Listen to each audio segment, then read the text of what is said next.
Ayun. So,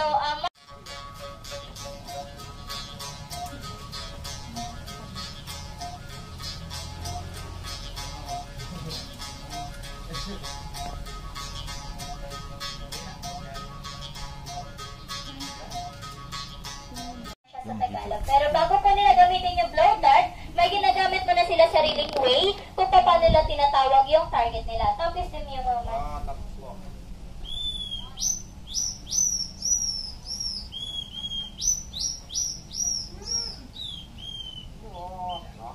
Ayan, when the smoke is already visible, he just need to transfer it in the dry grass at kailangan niyang ihipan to make bigger fire. Kailangan niyang i-blow until he created more bigger fire.